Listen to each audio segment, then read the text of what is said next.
Hello and welcome to the Consistency Project Podcast. My name is Patrick Cummings. As always, I'm here with E.C. Sinkowski. Every week on the show, we aim to simplify the science of nutrition, health, and fitness, cutting through the noise to focus on the principles and practices that will help you perform better, feel better, and live better. Thank you so very much for tuning into the show this week. Hello, and how are you, E.C.? Wonderful. How are you? I'm great. Good to see you. Thank you, everybody out there, for tuning in. We've got a conversation this week about expectations versus reality, and specifically why expectations about our diets might actually be the thing that is getting in the way of our progress. It might not be your fill-in-the-blank genetics, et cetera, et cetera. It might just be Might not even be the diet you picked, yeah. It might not. That's right. So let's go. Let's do a little bit of background. What do we need to know to kind of get into this conversation about expectations and reality? Yeah, probably a pretty quick intro here. But yeah, I mean, I think part of the reason, there's so many reasons why diets fail, right? But some of it is simply because these unrealistic expectations. And it reminds me of the quote, happiness equals reality minus expectations.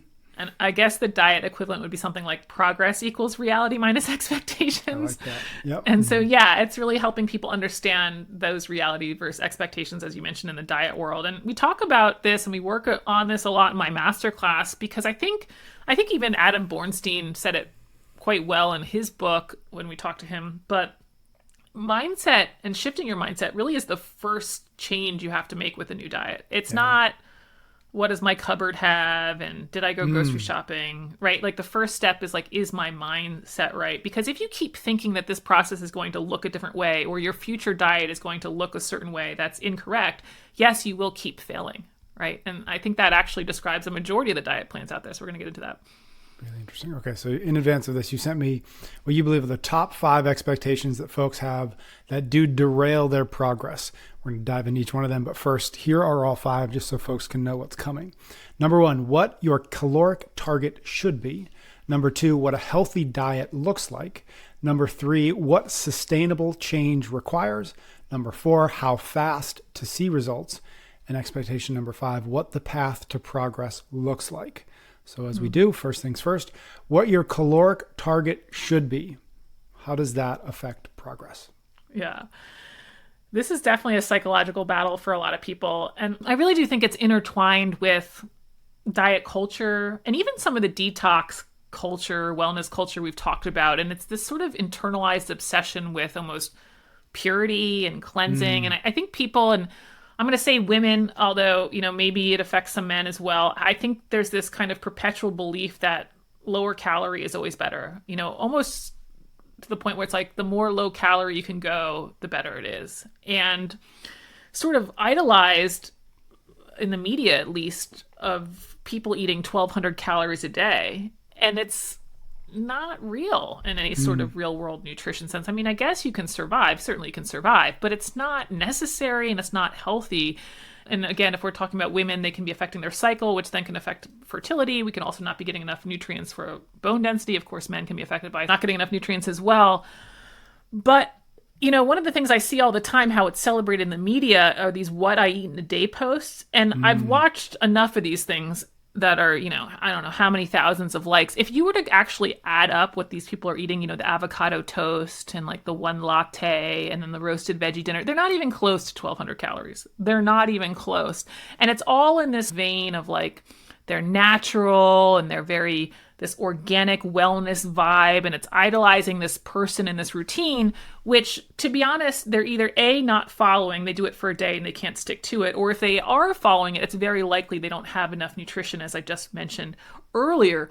But ultimately, this sort of obsession with this idea and the fact that thinness and these diet routines are celebrated, people then have the expectation in their mind that they should eat 1,200 calories. It's so like almost ingrained that people come in to the masterclass and they think, okay, 1,200 calories is a normal diet for women. And I think for men, sometimes I've seen men targeting that number as well, but it might be closer to 1,600 for men. And it's all BS. And so what happens is, 90%, 95% of people, they go on these diets, they can't sustain 1,200 calories, understandably so, for more than 3 to 5 days, but yet they have this expectation that they should be. And so when they can't adhere to it, And because it's so celebrated in the media, they think the failure is them. They're like this person that doesn't have willpower. They just can't stick to it. Really, it's just this unrealistic diet. And I have this all the time in the masterclass, and this is from men and women. Anytime that they're near 2,000 plus calories, it always comes with an explanation. Like they'll, for example, record that they ate 2,300 calories. And then it's, okay, well, that was a really odd week. I was on vacation and okay, I had family in town and it was a holiday. And they feel like they really have to defend what is actually a normal caloric intake. And I'm not judging them for that rationalization or that explanation at all, because I think what it really just reflects is how insidious this belief is, that people feel like they have to be targeting this really low number of calories, and then they're shocked to learn that a lot of times their intake is quite normal. It's not high. Yeah, it's strange that there's an element of guilt there. Right? Yes. There's so much guilt over doing. 100%. To your point was like, no, that's actually where you should be, and it's such a strange thing to the thing you. When you're in a position, and you started this with the mindset, which is what this is when you feel guilty about the thing you should be doing, you're never going to be successful. Totally. It's just never going to work. See, all the time people, I'm sorry, but people all the time, they'll be like, oh, I was closer to 2,000 calories over the weekend. I'm like, yeah, I know, because you're a human. Right. So before we move on to the second one, the 12, we keep saying the number 1,200 and maybe 1,600 for men, but like, first of all, like, why that number? Maybe there's no answer there. But more importantly, is there a number that you would, if you had a magic wand and you can just like do that, and like, what's the number you would stick in people's heads as they, for example, they come into the masterclass? Like, what is it that you want them to at least have in their head as like, that's the normal caloric target that will still get me to my goals? Yeah, where'd that number come from? I mean, it isn't, again, you can live at that number, and it is often used. For example, I've seen some of the extreme weight loss shows. Medical doctors will often prescribe a diet of that number to get weight down before a surgery. They have to take off weight quite quickly so that somebody is at a safer weight to survive, let's say, gastric bypass. And in certain cases like that, where we're talking about extreme medical need, there can be a use for it. The problem is if we then adopt it for just like everybody who might not be in that situation, right? But yeah, in terms of like resetting expectations around numbers, I really don't like to give specifics. I've found as soon as I say any number, it becomes the target, and that's where I think 1,200, it's been thrown out there as a target in some cases. So people just latch onto it. It's like, okay, I'll lose weight at 1,200, right? But in reality, there's this wide range of what calories can be because of our age, our body size, muscle mass, activity, all the stuff that we go through genetics. So I pretty much don't say much beyond women on average need 2,000 calories a day and men on average need 2,500 calories a day. That's as much as I'm willing to say. I mean, at least we have a ballpark of a number. We know that 5,000 is too high for anybody besides, Tia at the CrossFit Games, right? Yep. But the goal should be, regardless of what the generalized targets are, the goal should be to maximize the number of calories you need to both lose and maintain that weight. And it shouldn't be this celebrated less is better. It should be celebrated most is better for the goals that I need, because that's where you get freedom and enjoyment in your diet. And I've had plenty of women lose weight at 2,000 calories or more per day. And of course, the same is with men. And so it should really be almost this flip of like, it's great if I can eat more and get the goals that I want, not kind of keep going lower. I do want to be transparent. Some women, and of course men, relative to their target, are going to need less than 2,000 calories to lose weight. And that's really just a function of, again, stature, body size, age, muscle mass, activity. But we still try to maximize the number of calories you get at your goal weight. And one of my favorite success stories is I had a woman, to get to her goal weight, she had to diet at 1,500 calories. That's how we ended up. I think she ended up dropping 15 to 20 pounds. But once we were there, we were able to increase her calories to 1,900, and she maintained her goal weight. And this is through that process of reverse dieting, which is in an old podcast. So there are going to be cases where people don't get to eat 2,300 calories and lose weight, of course. But the goal should always be to maximize them. And I don't really want to give specifics beyond that. On to our second expectation, which is what a healthy diet actually looks like. This is interesting. What does that mean? Why does that get in the way? Like, I thought we all knew what a healthy diet looks like. Totally. And it is really related to the 1,200 calorie thing in the wellness culture, and this idea that, the healthy diet is just a day of green juices and detoxing. Right. You know? Which is back to that eat as little as possible. And if Yeah. you succeed, then you've got a healthy diet. Yeah, it's like I'm Yeah. just going to have my tea and my detox green juice and I was healthy today. You know, and what's hard about this is I think our listeners know by now I'm all about eating more whole foods than not. I'm all about a healthy amount of fruits and veggies, hello 800-gram challenge. So don't think that I'm trying to push processed foods on people. The point is, while a healthy diet is full of whole unprocessed foods, it doesn't need to be 100% whole unprocessed foods. And so people have this expectation that when they go on a diet, they are now only eating the salmon and broccoli diet from here on out. It's like, okay, well, now I'm going to be healthy, so now I eat salmon and broccoli. And salmon and broccoli is great, and a lot of us enjoy salmon and broccoli, which is great. Mm-hmm. But because of that expectation that that's what healthy looks like, they've also sort of mentally decided they can't have cake. When in reality, eating healthy means, okay, I'm going to hit my calories for the day. I'm going to hit my macros for the day. I'm going to hit my micros, make sure I get my iron and my fiber and all that stuff. And yes, hitting those targets should largely come from whole unprocessed foods like salmon and broccoli, but there is some volume within there that you can have cake. And I think people have a hard time accepting that. That at the end of the day, and this is something I see clients struggle with, if you have calories to spare, let's say you have 300 calories to spare and the rest of the day has been whole foods, there's still this underlying belief that I should fill those extra 300 calories with almonds or sweet potatoes, you know, fill whatever healthy whole food you have in your mind. And there's guilt there if they were to say, no, I'm going to spend those 300 calories on cake. And it's like, no, eat the cake, eat the chocolate, eat the pork rinds, whatever food it is. And that is then part of a healthy diet. And so part of the reason why I think this expectation kills progress is because people don't understand what that end goal is that they're shooting for. They end up moving between these extremes of, okay, I'll eat salmon and broccoli, but I can only do it for a week. And then they get so frustrated and all they want is cake. So then they go on the cake diet. Yep.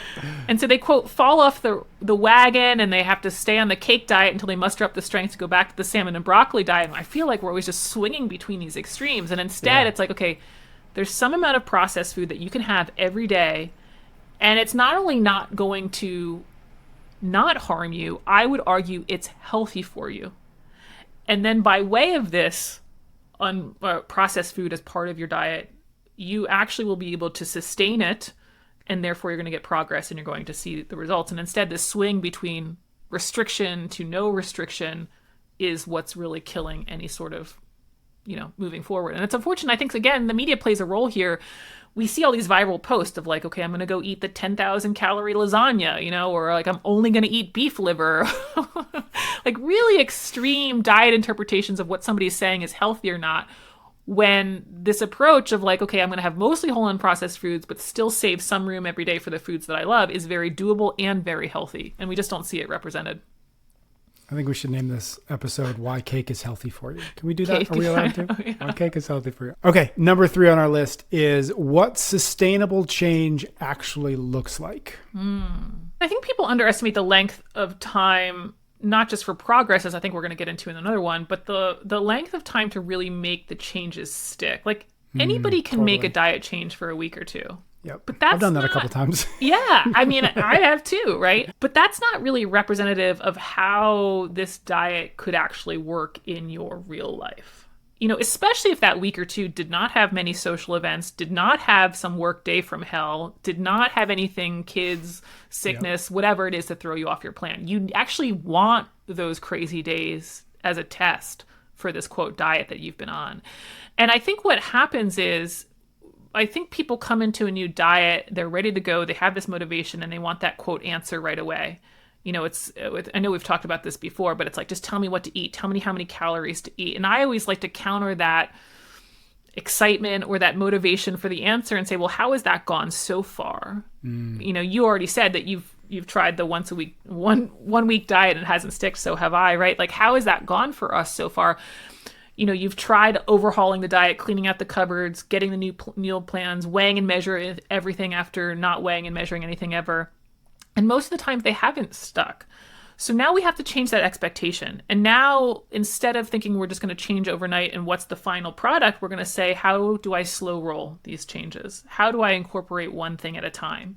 And the CrossFit coaches out there will resonate with the idea of progression, right? How can we demonstrate competency at a simpler task or simpler movement, slowly add to that until we get to the more complex variation? And I think it's true in probably any endeavor. I mean, you start a new skill with something that you can do and slowly add on, yet somehow in diet and nutrition, it becomes, okay, let's forget that idea. Let's just give you 25 meal plans.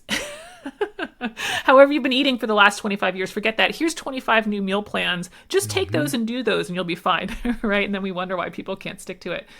And instead, we need to start where you are now, in this moment, with your life, with your craziness of kids or schedule or work or travel and all this stuff, job from hell. We need to start as it is now, make a small change there, build that competency and move on. And one of the studies that I cite all the time, I just love it. The median length of time it took for people to adopt a diet and lifestyle change was 66 days. Like 2 months to really adopt a diet and lifestyle change. And yet we want to be told, okay, just eat this tomorrow as though that's going to work. Yep. So yeah, I mean, and that's really a lot of the reason why my masterclass works in a progression. It's teaching you, it's guiding you, starting where you are and making small changes from that starting point. We don't start at a perfect script and just think we're going to live with it. Yet again, that's overwhelmingly how diets are presented to people. I think the most important thing there, or one of the things that really resonates with me, is the idea, because so many people try to wait for perfect to start specifically a new diet for whatever reason, but also like getting into the gym or really putting any habit into place. They think, okay, well, it's summertime, so when the kids go back to school, I'll fill in the blank, right? Or work is really busy now, so when it settles down, which it never does, fill in the blank. When my finances are a little bit better, then I'll do X, Y, and Z. And I just love your point of, no, if it doesn't actually work now, when finances are hard and the kids are around and work is busy, if it doesn't work now, it's not going to, because there will never be a period long enough where one of those things or all of those things aren't the case, that if you let that derail you in your mind, back to the mindset thing, which is, oh, I guess now isn't the right time. Oh shoot, it got busy at work again, so I guess I'll have to shelve this new diet or this new exercise program, whatever. And so I love the idea of just accepting that. In fact, if you are in an imperfect time, is the perfect time, because it'll never be perfect. Totally. Yeah, I mean, I think, I do like to caution people, like if you just had a baby, today might not be the day to start macros. Agreed. What I mean? That might not be the chaos you want. So there are, I think, some times in life when it clearly is a chaos beyond I can take on really overhauling my diet. Yes. But yeah, I do think for the most part, there are just these parts of our life where we're just, quote, busy. And it's like, that's just how it is. And so you have to start now. And I think Street Parking has done a really great job with the tagline, more than nothing. And it's the idea of just getting started on that day's habit and doing what you can that day, even though it might not be in your mind, I had this 5-round perfect workout plan. Instead, I'm going to get this 10-minute piece done because that's what I can do right now. And I think that's a really great approach for any diet and lifestyle change. Like, what can I do today that's more than not doing it? Yeah, there's a great book called 4,000 Weeks by Oliver Burkeman, and it's sort of, I think the subtitle is Time Management for Mortals. And one of the key arguments in the book is we spend so much time waiting for things not to be busy. We're waiting for our life to sort of open up and our ability to breathe, right? Yep. And one of the points he makes is it's never, that will never happen. We will always fill the time. We will always fill the hours. We will always feel like we have more to do than we have time to do it. And it's only when we accept that do we actually begin to make progress, because we make progress within the constraints instead of waiting for the constraints to change. Totally. 100%. Yeah. Dig it. Okay, back to our list. Fourth progress killer is the expectation of on how fast you will see results, which feels like a sister or a cousin to the last one. Yeah, I mean, these are all interrelated. And I know we've talked about this before. The media isn't helping here. Another one of the dogmas in the media is, you should be losing 1 to 2 pounds a week, which really would say like, okay, in a month, I'll just drop 10 pounds, something like that. And the reason I like to push back on that rate of weight loss is because 1 to 2 pounds a week requires 500 to 1,000 calorie a day deficits. So that would add up to then the 3,500 calories or the 7,000 calories, which then is the 1 to 2 pound equivalent that, quote, everyone expects. The problem is, even at the low end, that 500 calories is a legitimate meal. So creating that, or even double that 1,000 calorie a day deficit, I mean, you're talking about cutting out 1 to 2 regular meals from your day, which is just not possible for a lot of people. It might be possible on the Saturday that you ate out at the Cheesecake Factory and had the cheesecake plus the appetizer. But on any sort of given day, that's a big ask. Now, again, I like to say that, yes, it is possible for some people to lose that rate of weight loss, and typically they're coming in with larger caloric budgets. So if you were eating more than 3,000 calories and now you cut out 1,000 calories, you're closer to 2,000, which, while it will still be hard for that person, at least we're looking at a food volume that sort of represents, okay, I can go through the day and eat meals in a normal structure culturally and have something to eat, where a lot of people cutting out 1,000 calories is just, no, it's not going to happen, right? Mm-hmm. And so what I recommend for people on the rate of progress front is to take the number of pounds that they lose, say it's 20 pounds, and double it. And that's the number of weeks that they should have in their mind it will take. And so that's closer to a half pound a week. So if somebody wants to lose 20 pounds, you're going to budget 40 weeks. Now, could it come off faster? Sure, but let's be pleasantly surprised instead of having unrealistic expectations. And really what happens is we find that, again, people don't tend to sustain their weight loss. People tend to gain the weight back that they lose. And so people are in this rush to lose all the weight, when what we find is most people who lose weight put it back on. And so we really want to not be rushing that. We want to slow it down. I think the phrase is like slow is fast and smooth is fast. Yeah, and I think it's exactly. Really true with whatever nutrition. That was. Right, I know. I got it, right? I got it. Yeah, I think you got it. Yep. It's totally true with nutrition. We aren't looking for fast results. We're looking for forever results, right? So why are we rushing the plan that we're building for forever? And I think when you start to make that mindset shift, it's so powerful, because instead of in week 2 thinking the scale should be 4 pounds down, in week 2 you're thinking, okay, I'm sticking to the plan and it's working. And that's totally different to be able to keep going on the plan to see real progress.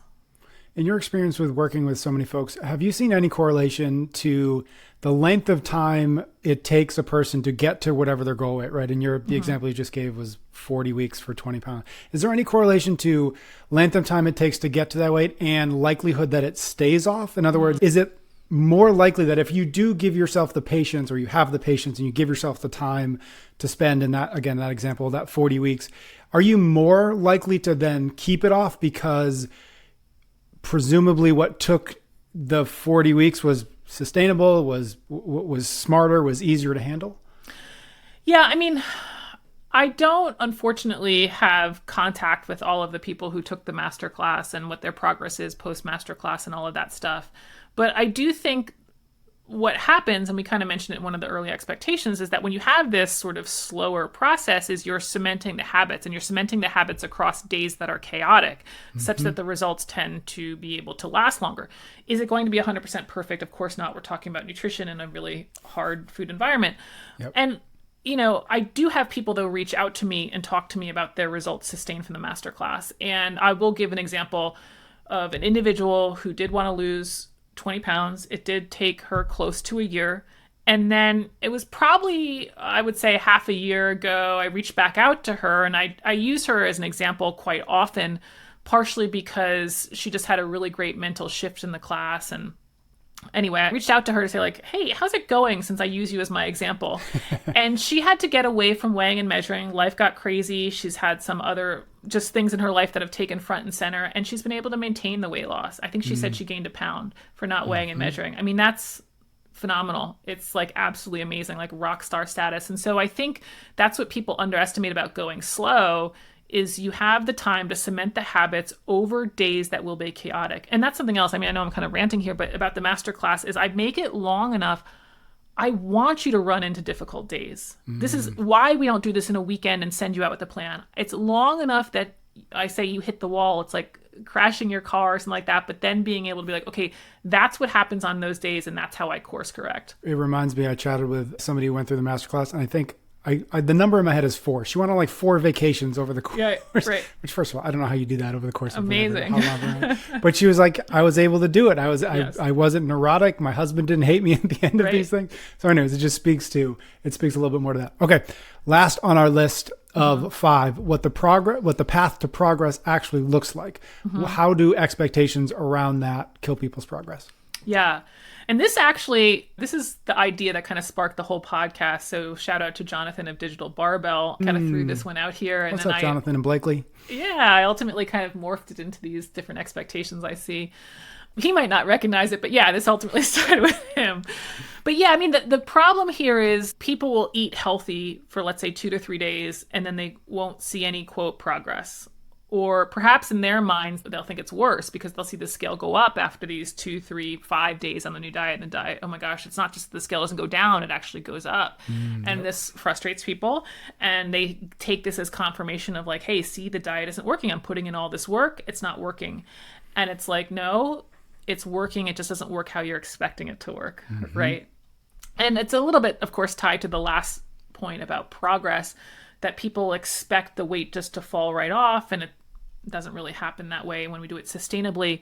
But even when you're doing it at the sustainable pace, you have to have the expectation that the trend on the scale will not always go down, because the scale doesn't just reflect fat. So when people are trying to lose weight, in every case that I've worked with, the weight that they want to lose is fat. But when you step on the scale, that's not just fat weight. That's muscle, water, organs, bones. It's a compilation of different weights. I've gotten rid of all my organs. So right. Now I was going to say, most people aren't looking at like, okay, I want, what's happening to my bone and organ weight. And that weight doesn't really change much. It does technically across lifetime. But of course, on any sort of smaller realistic scale, it's not really changing much.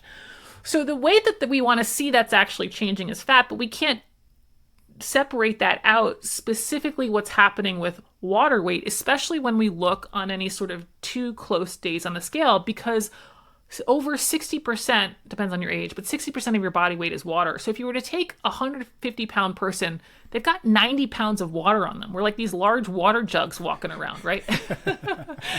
And so this is why on any given day, easily, although I've had clients have bigger swings, 2 to 4 pounds up or down on any given direction is totally normal, and it does not reflect fat mass changes.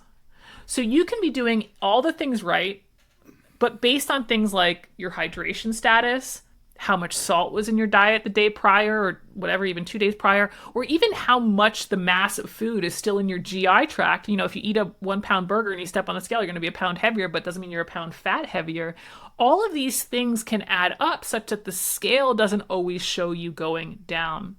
And of course, I'm not trying to come up with tons of different reasons here, but a lot of us have these home bathroom scales that have gone from house to house or kicked around on the floor for years, and we all treat it like it's so accurate, like it's some NASA space equipment. And it's like, people will be like, I'm up 0.2 pounds today. And I'm like, what? It's not that level of accuracy, right? 0.2 pounds means nothing on a home bathroom scale. It's not that accurate, right?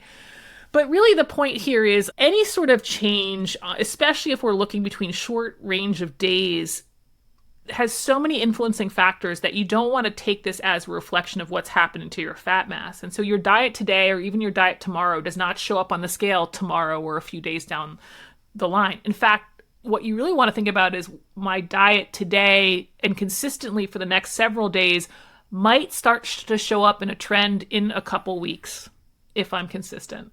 But notice I said trend, because even when the trend is going down, you're still going to have some individual days where it might jump up a little or might plateau a little bit, and it has nothing to do with this fat mass changing. It could be down to the water weight. So we have to remove the expectation that progress is always down. We have to remove the expectation that the scale is an immediate feedback tool. It's an okay tool. It's an okay tool for us to assess progress, especially once we look across many data points of weeks, but not like I changed my diet today or tomorrow, and then on Thursday or whatever, 5 days from now, it's going to show up in the scale. So yeah, we got to kill that. We got to kill that expectation too.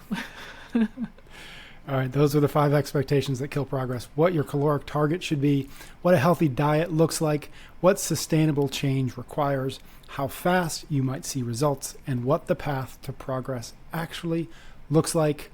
Thank you, EC. I will now look at everybody as human water jugs. That was my major takeaway from this episode. Everywhere I go, just human water jugs everywhere.